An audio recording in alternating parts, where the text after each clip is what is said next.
പുതിയ വീഡിയോയിലേക്ക് മാന്യ പ്രേക്ഷകർക്ക് സ്വാഗതം. ഞാൻ പതാലിൽ തമ്പി. ഇന്ന് എന്നോടൊപ്പമുള്ളത് ചരിത്രകാരനും ചിത്രകാരനും അധ്യാപകനുമായിരുന്ന 101 വയസ്സുള്ള സാമുവൽ സാറാണ്. സാറിന് നമസ്കാരം. എനിക്ക് സാറിനോട് ഇന്ന് ചോദിക്കാനുള്ളത്, ലോകത്ത് 18 കോടി ജനങ്ങൾ നിരീശ്വരവാദികളാണ്. അതായത് ദൈവമില്ല, ഈ സ്വയം ഭൂവായതാണ് ഈ ആകാശവും ഭൂമിയും ഭൂമണ്ഡലങ്ങളും എന്ന് പറയുന്നു. സാറിന്റെ അഭിപ്രായം എന്താണ്? ഈശ്വരനിൽ വിശ്വസിക്കാത്ത 18 കോടി ജനങ്ങളോളം ഈ ഭൂമുഖത്തുണ്ടെന്ന് പറഞ്ഞു. ആ പ്രയോഗത്തിൽ തന്നെ ഈശ്വരനിൽ വിശ്വസിക്കാത്തവർ എന്നാണ്. അതുകൊണ്ട് ഈശ്വരനിൽ വിശ്വസിക്കാത്തവരാണ് ഈശ്വരൻ ഇല്ല എന്നതുകൊണ്ട് അർത്ഥമാകുന്നത്. ഈശ്വരനുണ്ട്, പക്ഷേ വിശ്വസിക്കുന്നില്ല. നിരീശ്വരവാദം എന്ന് പറഞ്ഞാല് ഈശ്വരൻ ഇല്ല എന്ന് പറയുന്നതാണ്. ഈശ്വരൻ എന്നുള്ള പദം ഉള്ളത് കൊണ്ടാണ് അവരില്ല എന്ന് പറയുന്നത്. ഇല്ലാത്ത ഒന്നിന് ഒരിക്കലും ഒരു നാമം ഉണ്ടാവില്ല. ഇല്ലാത്തത് തന്നെയാണ്. അതിന് ആ പേരുണ്ടാകില്ല, നാമം ഒന്നും ഉണ്ടാകില്ല. അപ്പൊ ഈശ്വരനുണ്ടെന്ന് അറിഞ്ഞുകൊണ്ടാണ് അതിനെ നിഷേധിക്കുകയാണ് നിരീശ്വരവാദികൾ ചെയ്യുന്നത്. അതിന്റെ കാരണം എന്താണെന്ന് ചോദിച്ചാൽ, ഈശ്വരനുള്ളതിനെ കുറിച്ച് അവർക്കുള്ള ധാരണ അല്ലെങ്കിൽ നിഗമനം ഒരുപക്ഷെ വ്യത്യാസമായിരിക്കും. ഇത് ഭൗതികവാദവുമായിട്ട് ബന്ധപ്പെട്ടതാണ് ആ ചിന്താഗതി. ഭൗതികവാദത്തിൽ പറയുന്നത് ഈ പ്രപഞ്ചവും അതിൽ കാണുന്നതെല്ലാം സ്വയംഭൂവാണ് എന്നാണ് പറയുക. സ്വയം ഉണ്ടായതാണ്. ഒന്നുമില്ലായ്മയിൽ നിന്ന് ഒന്നും ഉണ്ടാകാൻ സാധ്യതയില്ല എന്ന് നിരീശ്വരവാദികൾ തന്നെ പറയുന്നുണ്ട്. അങ്ങനെയാണെങ്കിൽ ഈ ഒന്നുമില്ലായ്മയിൽ നിന്ന് പ്രപഞ്ചം ഉണ്ടായെന്ന് വാദിക്കാൻ ഈ ഭൗതികവാദക്കാരെ കൊണ്ട് സാധ്യമല്ല. എന്തോ ഉണ്ടായിരുന്നു എന്ന് സമ്മതിക്കേണ്ടതായിട്ട് വരും.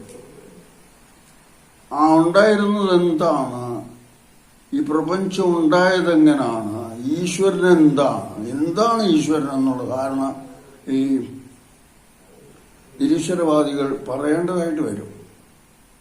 ഈശ്വരൻ എന്താണ്? ഈശ്വരൻ എന്നുള്ള പദം എവിടെ ഉണ്ടായി?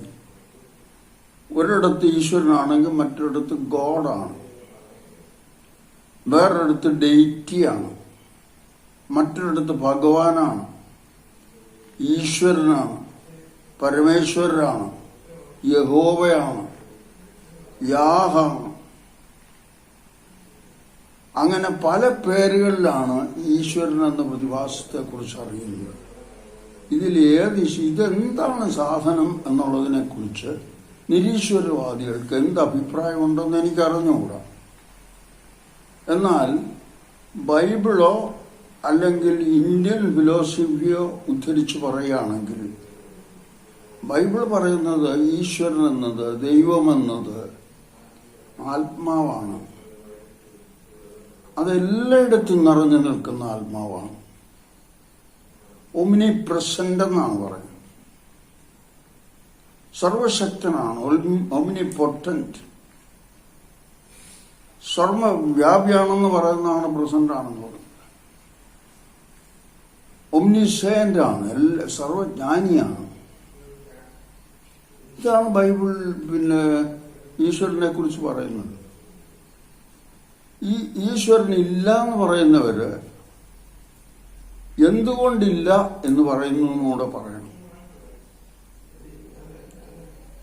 ഈശ്വരൻ ഇല്ല എന്ന് പറയണമെങ്കിൽ ഒരു കാരണം പറയണം. ഞാൻ പറയുന്നു ഈശ്വരനുണ്ട്, നിരീശ്വരവാദികൾ പറയണത് എന്തുകൊണ്ടില്ല എന്ന്.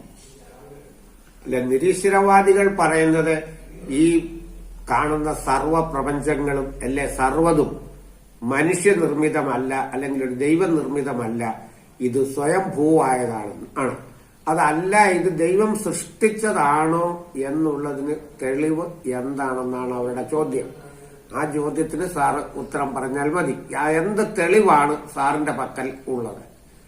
ഡെയിറ്റി എന്നോ പരമേശ്വരൻ എന്നോ എന്ത് രീതിയിലും ദൈവത്തെ നമ്മൾ പറഞ്ഞാലും ഇവരെല്ലാവരും ഒരു ദൈവമാണെന്ന് ആണ്, എല്ലാം ദൈവങ്ങളിലേക്ക് തന്നെയാണ് വിരൽ ചൂണ്ടുന്നത്. അപ്പോൾ ഈ ദൈവം ഇത് എങ്ങനെ എവിടെ ഇരുന്നു കൊണ്ട് സൃഷ്ടിച്ചു? ഇതാണ് സാറ് വെളിപ്പെടുത്തേണ്ടത്.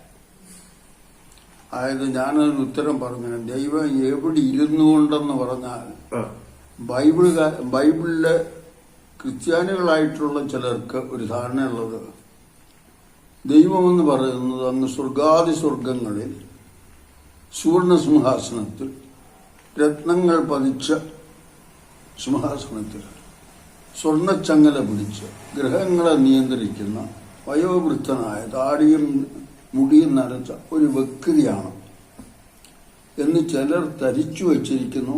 ബൈബിൾ പ്രകാരം അങ്ങനെ ഒരു വ്യക്തിയില്ല.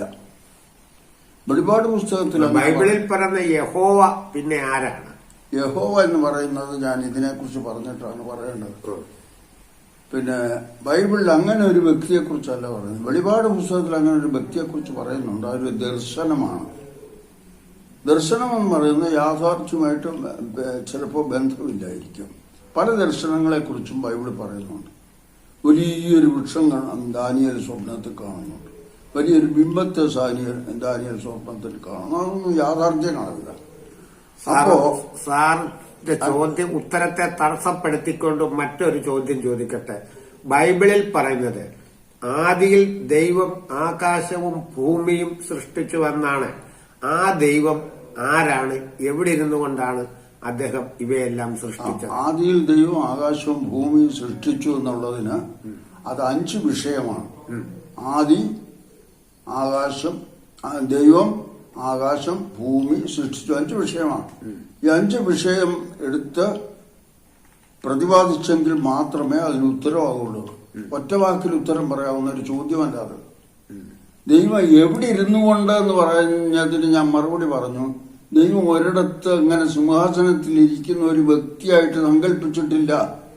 ബൈബിളിൽ പറഞ്ഞിട്ടുള്ളത് ഈശ്വരൻ എന്ന് പറയുന്നത് അല്ലെങ്കിൽ യഹോവ എന്ന് പറയുന്നത് ഒരു ശക്തിയാണെന്ന്. യഹോവ എന്നുള്ള പദം ഉണ്ടായത് ഞാൻ പറയാം. യഹോവ എന്ന് എബ്രായര് അവർക്കൊരു ധാരണ ഉണ്ടായിരുന്നു. ഈ പ്രപഞ്ചത്തിന്റെ പിന്നിൽ പ്രവർത്തിക്കുന്ന ഒരു വലിയ ശക്തി ഉണ്ട്. ഇല്ലെങ്കിൽ പ്രപഞ്ചം ഉണ്ടാവില്ല. ശക്തി ഉണ്ടെങ്കിലേ ഉണ്ടാവുള്ളൂ. അല്ലെങ്കിൽ പ്രപഞ്ചം ഉണ്ടാക്കിയതായിട്ടോ സ്വയം ഉണ്ടായതായിട്ടോ ഉണ്ടെങ്കിൽ സ്വയം ഉണ്ടാകണമെങ്കിൽ പോലും അതിന്റെ പിന്നിൽ ശക്തി വേണം. ഇല്ല, സ്വയം ഉണ്ടാവില്ല.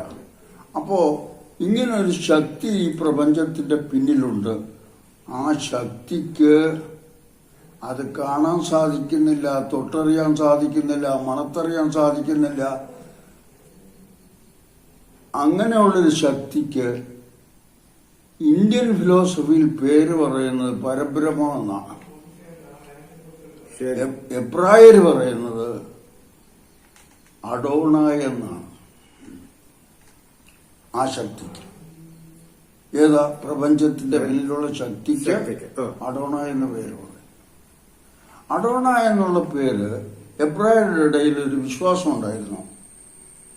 ദൈവത്തിന്റെ പേര് അല്ലെങ്കിൽ അങ്ങനെ ഒരു വലിയ ശക്തിയുടെ പേര് മനുഷ്യൻ നാവുകൊണ്ട് ഉച്ചരിച്ചു കൂടാത്തതാണെന്ന്. അവർക്ക് അന്ധവിശ്വാസം ഉണ്ടായിരുന്നു. അങ്ങനെയുള്ള പദങ്ങൾ ഉച്ചരിച്ചു കഴിഞ്ഞാൽ അത് ദോഷമായി ഭവിക്കുമെന്ന് അവർക്കറിയാം. അതായിരുന്നു അവരുടെ വിശ്വാസം. അതുകൊണ്ട് അവർ പറഞ്ഞു, അങ്ങനെയാണെങ്കിൽ ആ ശക്തിക്ക് നമുക്ക് വിളിക്കാൻ പാടില്ലാത്തൊരു പേര് വേറെ കണ്ടെത്തണം എന്ന് പറഞ്ഞു. അഡോണായ് എന്നുള്ള പേര് കൂടാതെ മനുഷ്യർക്ക് ഉച്ചരിക്കാൻ പാടില്ലാത്തൊരു പേര് കണ്ടെത്തണം. അപ്പോൾ ഉച്ചരിക്കാൻ പാടില്ലാത്ത പേര് ഇംഗ്ലീഷ് അക്ഷരങ്ങളിൽ 4 അക്ഷരം എടുത്തൊരു പേരുണ്ടാക്കിയവര് YHVH അല്ലെങ്കിൽ VHYH. അതാണ് ആ അക്ഷരം. അതിന് ഇംഗ്ലീഷ് ഡിക്ഷണറിയില് ടെട്രാഗ്രമാറ്റിൻ എന്നാണ് പറഞ്ഞിട്ടുള്ളത്. ടെട്ര എന്ന് പറഞ്ഞ 4, ഗ്രമാറ്റിൻ എന്ന് പറഞ്ഞ അക്ഷരം. 4 അക്ഷരം കൊണ്ട് ദൈവത്തിന്റെ പേര് പറഞ്ഞത് YHVH എന്ന് എഴുതിയാൽ ഒരു പദമായിട്ട് ഉച്ചരിക്കാൻ സാധ്യമല്ല. അങ്ങനെയാണ് ഒരു പേരുണ്ടായി. അപ്പോൾ അവര് പറഞ്ഞു, ഞാൻ വിളിച്ചൊന്ന് അപേക്ഷിക്കാൻ എന്താ ചെയ്യുക?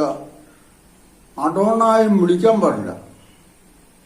അങ്ങനെയാണെങ്കിൽ നമുക്കൊരു കാര്യം ചെയ്യാം, വിളിക്കാനായിട്ടൊരു പേരുണ്ടാക്കാം. അതിനവരെടുത്തത് അഡോണായി എന്നുള്ള പദത്തില് AOAI എന്നുള്ള വവൽ ശബ്ദം, വവൽസ് എന്നുള്ളതിന് മലയാളത്തിൽ സ്വരാക്ഷരം എന്ന് പറയും.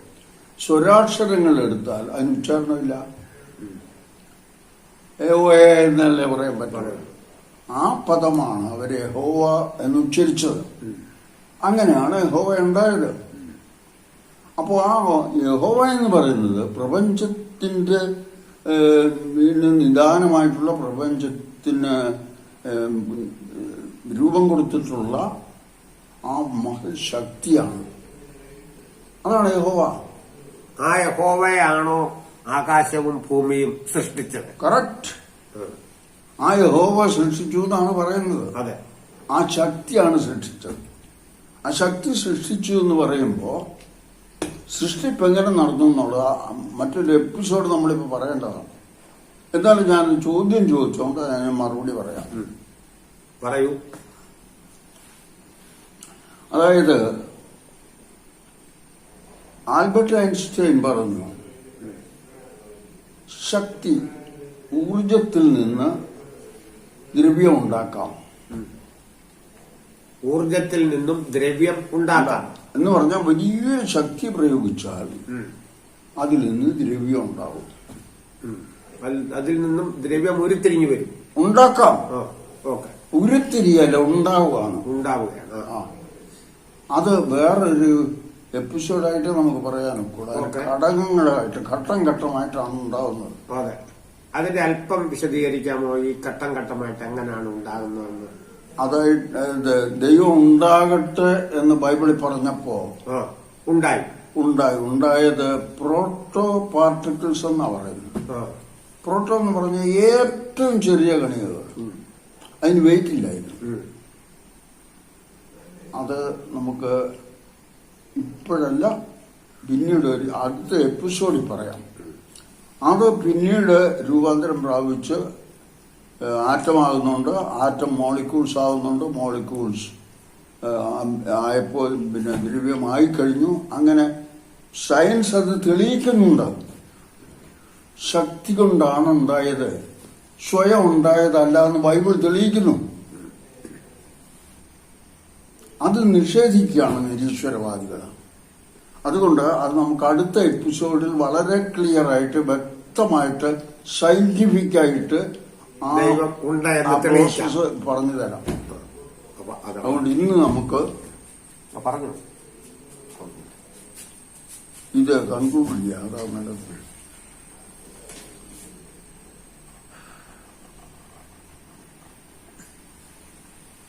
അടുത്ത എപ്പിസോഡിൽ സാറിൽ നിന്നും നമുക്ക് ഈ ചോദ്യത്തിന്റെ കൂടുതൽ വ്യക്തത ലഭിക്കുന്നതാണ്. അടുത്ത എപ്പിസോഡിൽ നമുക്ക് വീണ്ടും കാണാം. അതുവരെ നമസ്കാരം.